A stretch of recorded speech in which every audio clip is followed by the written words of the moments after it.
titres principaux, le Premier ministre Abiy détaille la transformation tangible et visible de l'Éthiopie.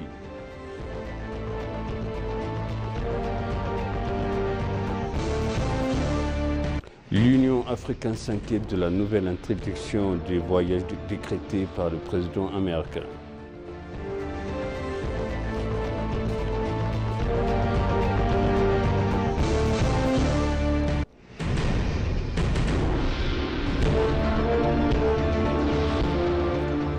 Bienvenue chers téléspectateurs sur BCC, moi Zalal Amourkana avec le journal.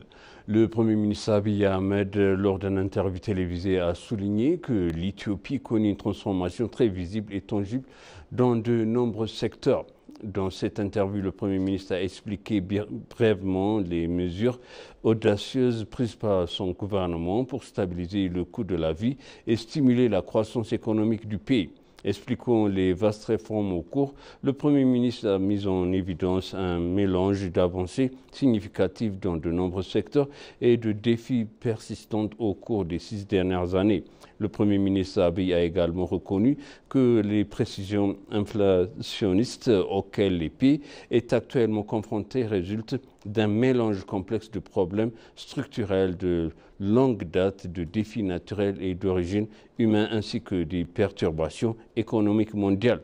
Le Premier ministre Abiy a réaffirmé que la réforme macroéconomique de l'Éthiopie est le fruit de la situation nationale renforcée par les meilleures pratiques internationales et adaptée à sa vision du développement.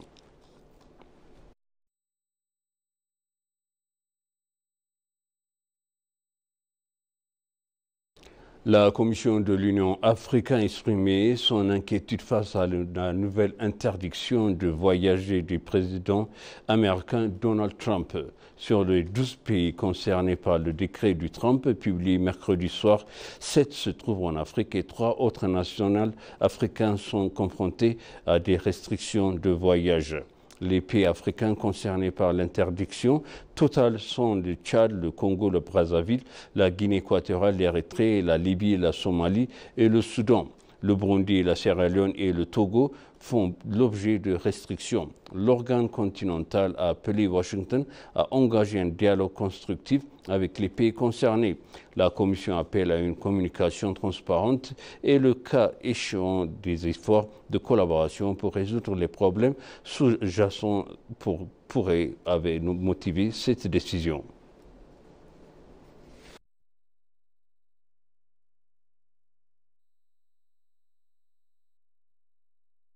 Des millions de musulmans à travers le monde entier célèbrent l'Eid al-Adha 2025, l'une des fêtes les plus sacrées de l'islam qui coïncide avec la fin du pèlerinage annuel du Hajj en Arabie Saoudite. Les communautés musulmanes éthiopiennes célèbrent également la 1446e édition de l'Eid al-Adha. La fête de Eid a débuté le vendredi 6 juin, marquée par des prières nationales et rassemblements festifs et de sacrifices rituels d'animaux et en souvenir de la dévotion inébranlable du prophète Abraham. L'Eid al-Adha est une période de réflexion et de renouvellement spirituel. Il rappelle à tous les musulmans l'importance de la foi, de la dévotion, de la soumission de la volonté de Dieu. En 2025, l'Eid al-Adha devrait commencer le 6 juin et se termine dans la soirée du lundi 9 juin en fonction de l'observation de croissance de lune.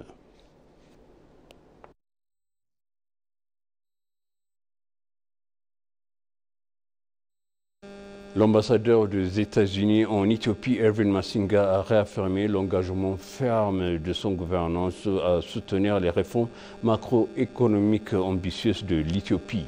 Dans une interview exclusive avec l'agence de presse éthiopienne, l'ambassadeur a souligné les liens commerciaux et d'investissement entre les deux pays.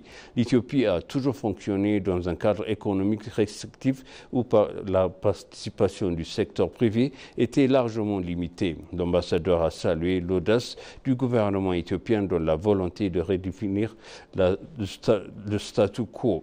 Plus précisément, l'ambassadeur a fait l'éloge de la récente réforme du taux de change soulignant son rôle essentiel dans le développement de l'économie éthiopienne.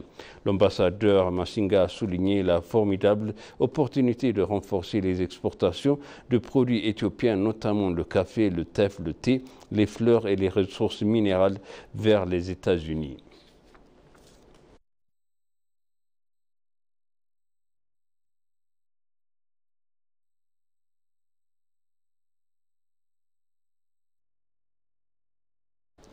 Le Premier ministre Abiy Ahmed a déclaré que le gouvernement déployait d'importants efforts pour accroître le rôle des jeunes de la leadership politique et la prise de décision. Dans un interview accordé à la télévision éthiopienne, le Premier ministre Abiy Ahmed a indiqué que les résultats escomptés ne pourraient être atteints sans la formation d'un leader successeur capable de soutenir les changements en cours en Éthiopie. Il a expliqué que la qualité d'un leadership se mesure également à sa capacité à préparer et à former de nombre suffisant de successeurs. Il a également affirmé que les dirigeants capables d'apporter le changement et formés de manière plus efficace que leurs dirigeants actuels. Il a souligné même que les jeunes dirigeants devraient être ambitieux et déterminés, surmonter les hauts et les bas, avoir une attitude positive, détester le vol et être prêt à servir.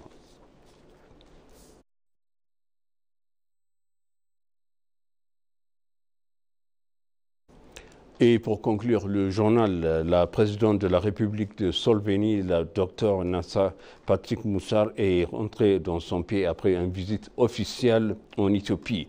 À son retour, la présidente a été accueillie à l'aéroport international par Taye Asselassie. L'ambassadeur Abraham Mengistu, directeur général des affaires européen et américaine au ministère des Affaires étrangères, a informé à ISEA que la visite de la présidente Nasa Patrick Musar, la présidente de la République de Slovénie, Nasa Patrick Musar, a déclaré avoir passé un séjour fructueux en Éthiopie, déposant notamment une gerbe au mémorial de la victoire d'Adwa lors de sa visite officielle de 2 jours en Éthiopie. Au cours de sa séjour, elle s'est entretenue avec le Premier ministre Abiy Ahmed sur des questions bilatérales, régionales et internationales qui renforcent la coopération diplomatique globale entre les deux pays. Elle a également annoncé avoir eu des discussions constructives avec le président Taye Asselassie sur des questions internationales et des domaines de coopération entre l'Éthiopie et la Slovénie.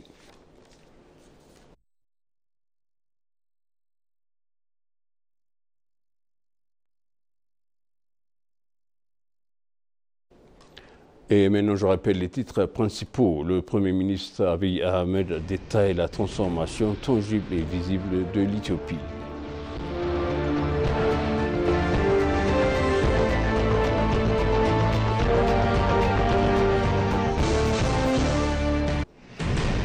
L'Union africaine s'inquiète de la nouvelle interdiction des voyages décrétée par le président américain Donald Trump.